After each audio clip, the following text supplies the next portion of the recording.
सबने सुनी थी, उसका पार्ट 2 हम सुन रहे हैं, जिसमें बाबा ने राजा जनक का मिसाल के ऊपर बताया। उससे भी एक छोटा स्वरूप है।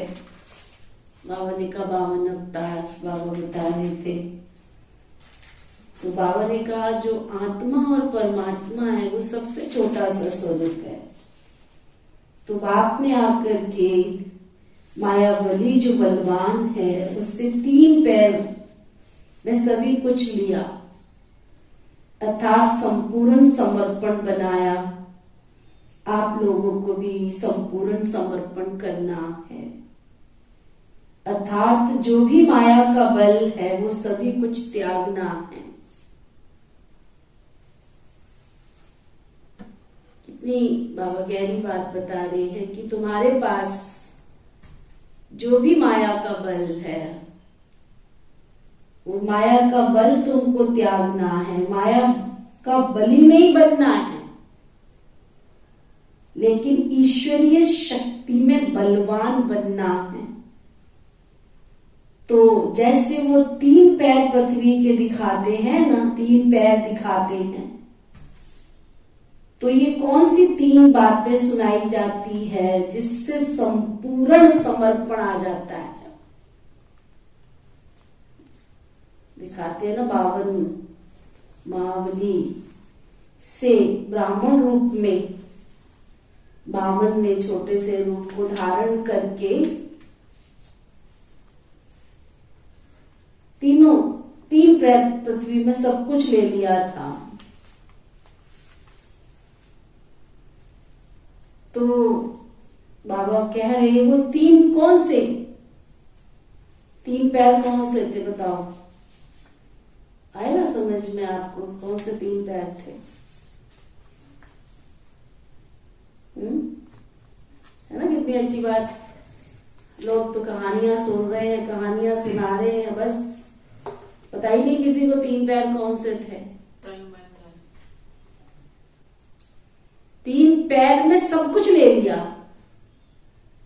बहुत अच्छी बात बाबा ने बताई है। देखो मुरली तो हमने पहले भी कई बार पढ़ी है, लेकिन ध्यान में कहाँ रहती है, टेंशन में कहाँ रहती है।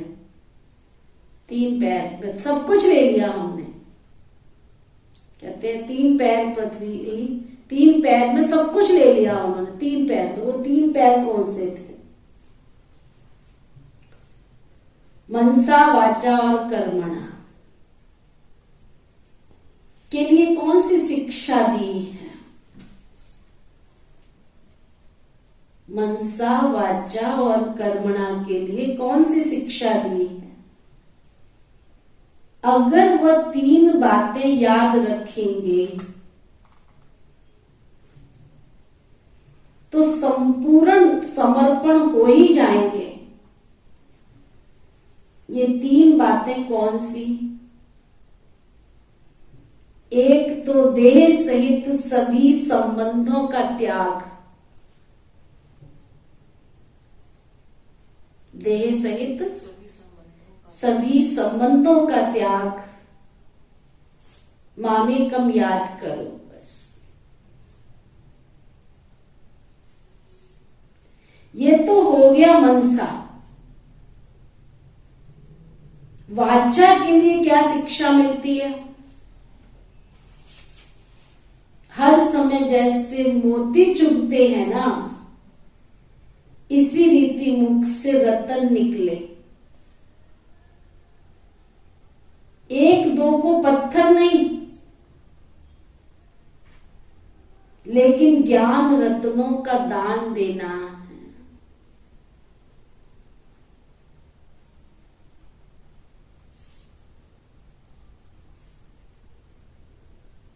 मनसा में देह के संबंधों का त्याग और वाणी में ज्ञान रत्नों का दान देना है।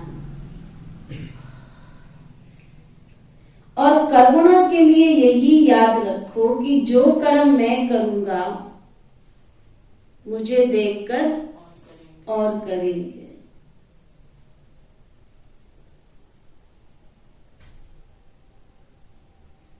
दूसरी बात कि जो करेंगे सो पाएंगे। ये दोनों बातें याद रहने से कर्मणा में बल मिलता है।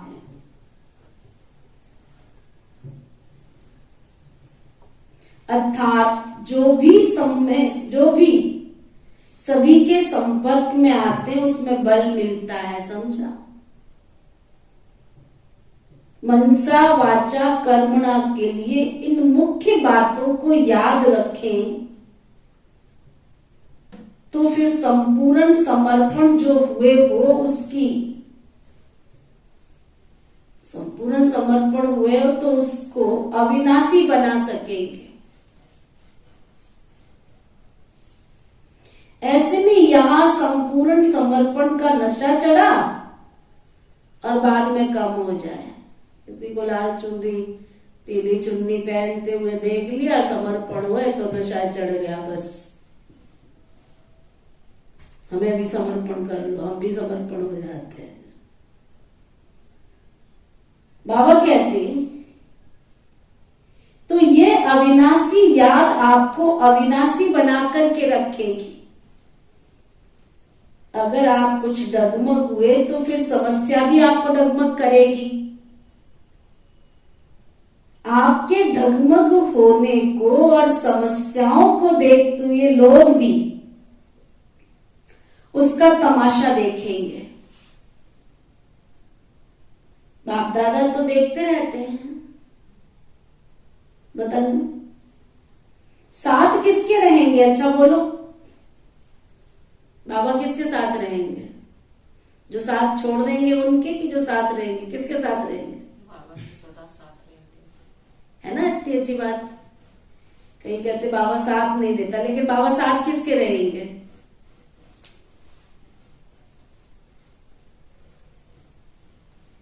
बाबा साथ किसके रहेंगे? साथी अंगुली छोड़ दे तो क्या करेंगे? सभी अपना साथ निभाएं।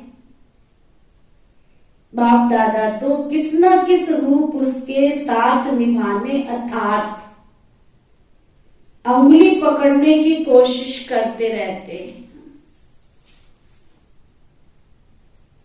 इतने तक जो बिल्कुल सांस निकलने वाला होता भी है ना, तो भी जान भरते रहते हैं बाबा उसमें। लेकिन कोई ऑक्सीजन लगाने ही ना देवे, नली को निकाल करके ही फेंक दे तो क्या करेंगे बाबा? क्या कर सकते? अगर बाप दादा का सहयोग चाहिए तो बाप दादा का सहयोग चाहिए तो वास्तव में सहयोग मांगने की चीज नहीं है। सहयोग स्नेही को स्वतः ही प्राप्त होता है।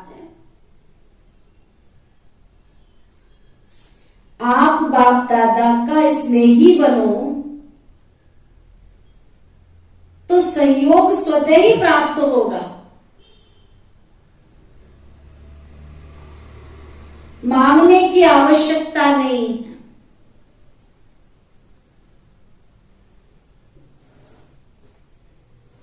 आधा कल्प मांगते रहे थे ना भक्त के रूप में, अभी बच्चा बनकर के भी मांगते रहे तो बाकी फर्क क्या रहा भक्त और बच्चों में? लेकिन कारण क्या है कि अज्ञानी होकर सहयोग मांगते हो। अधिकारी समझो तो फिर मांगने की आवश्यकता नहीं है। बीती सो बीती, जो बीत चुका उसका चिंतन ना करके बीती हुई सोचते रहेंगे तो ये भी एक समस्या हो जाएगी। समस्याएं तो बहुत आती हैं, ये भी एक नई समस्या खड़ी कर देंगे। बीती को परिवर्तन में लाने, बल भरने के लिए उस रूप से सोचो, बाबा कहते हैं।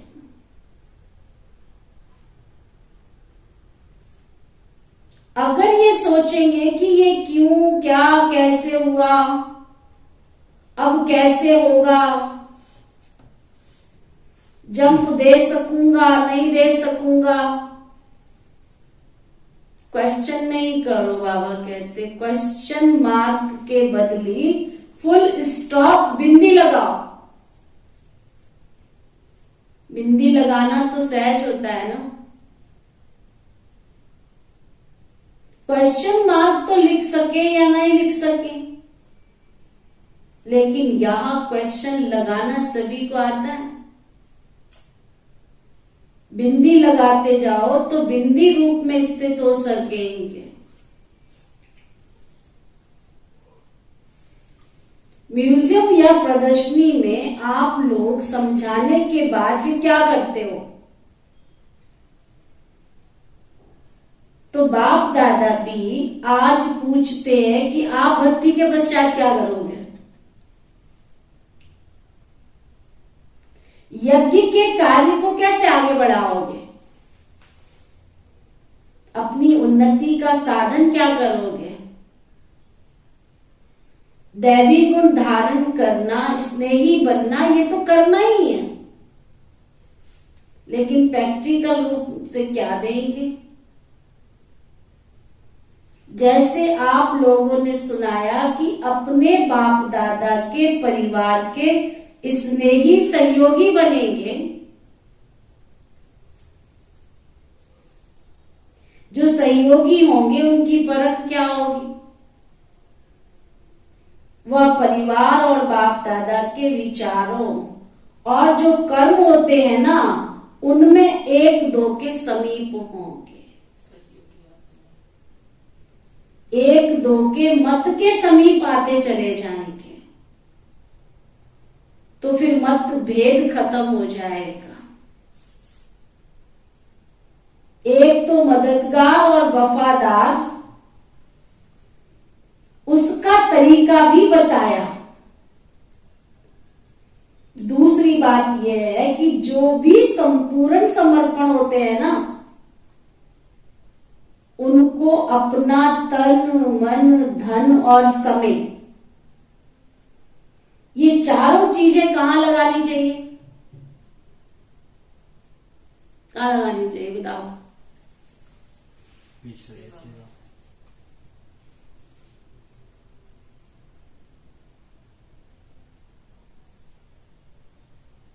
यह तो जरूर है ना कि प्रवृत्ति मार्ग की तरफ भी ध्यान देना है, लेकिन ये जो चारों चीजें देते हो, उसके लिए आपके मन में जजमेंट तो ठीक होनी चाहिए ना, कि हम यथार्थ रीति प्रयोग कर रहे हैं या नहीं कर रहे हैं। संपूर्ण समर्पण आत्मा को जो सचमुच तन, मन, धन और समय देना चाहिए, क्या इस प्रमाण दे रहे हैं? ये पोता मेल निकालो कि तन, मन, धन और समय का प्रयोग कहां तक करते हैं। जैसे अपने घर का पोता मेल रखते हो ना, वैसे ही संपूर्ण समर्पण हुए हो तो उसका पोता मेल चेक करो ना, उसका भी पोता मेल चेक करो पूरा।